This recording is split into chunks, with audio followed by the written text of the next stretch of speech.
এক যুগেরও বেশি সময় পেরিয়ে গেলেও এখনো দেশের শেষ প্রান্তের পাহাড়ি অঞ্চলগুলো বিদ্যুৎ সুবিধায় অনেকটাই পিছিয়ে। উন্নয়নের ছোঁয়া শহর থেকে গ্রামে পৌঁছে গেলেও বান্দরবানের থানচি উপজেলার চিত্র একেবারেই ভিন্ন। এখনো সেখানে বিদ্যুৎ খাতে বিদ্যমান রয়েছে চরম বৈষম্য। সম্প্রতি থানচি ভ্রমণে গিয়ে দেখা যায় মাত্র 2 দিনের মধ্যেই প্রায় 40 বার লোডশেডিং হয়েছে।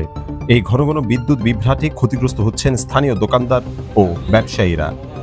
এক দোকানদার জানান, এতবার বিদ্যুৎ আসা যাওয়ার কারণে মাইক্রোওয়েভ ওভেনটাই নষ্ট হয়ে গেছে তার। যে এই একটা ওভেন মেশিন আছে, ওইটা চালু রাখার অবস্থায় কারেন্ট হঠাৎ করে চলে যায় বা আসে, এরকম কয়েকবার করতে করতে এখন আর গরমই হয় না। এরকম যে কতগুলো জিনিস নষ্ট হয় তা ঠিকই জানা নাই।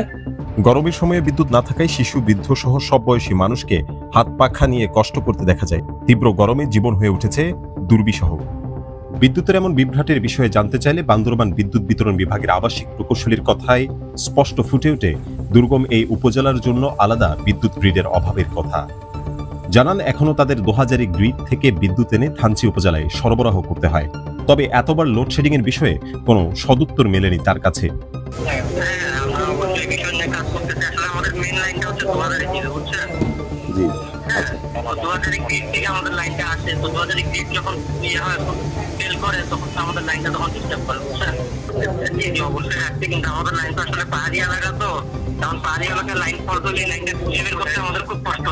প্রাকৃতিক সৌন্দর্যে ঘেরা থানচি প্রতি বছর আকর্ষণ করে হাজারো পর্যটক। তথ্য অনুযায়ী প্রতি বছর মাসে প্রায় 50,000 পর্যটক এই দুর্গম উপজেলায় ভ্রমণে আসেন, কিন্তু বিদ্যুৎ সংকটের কারণে তাদের অনেকেই পড়েন নানান ভোগান্তিতে। পর্যটকরা জানান, ফোন, ক্যামেরা বা অন্যান্য ডিভাইস চার্জ দেওয়ার মতো উপযুক্ত পরিবেশ নেই। এমনকি হঠাৎ বিদ্যুৎ চলে যাওয়ায় অনেক সময় ডিভাইস নষ্ট হয়ে যাওয়ার ঝুঁকিতে পড়তে হয়।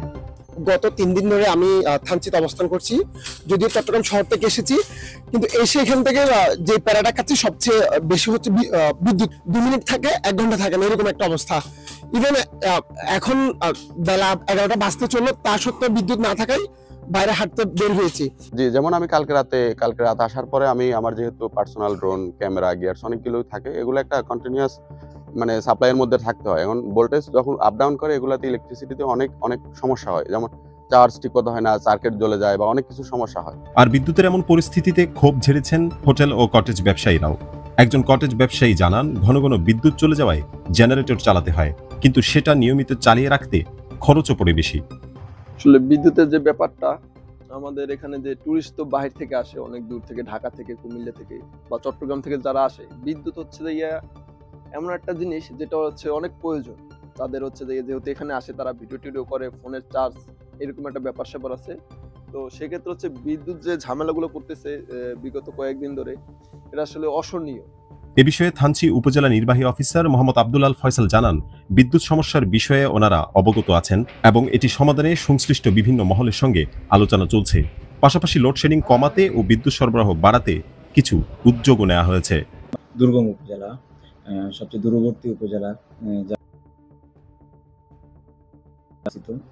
তো এখানে আমাদের বিভ্রাট এটা দেখা দেয়।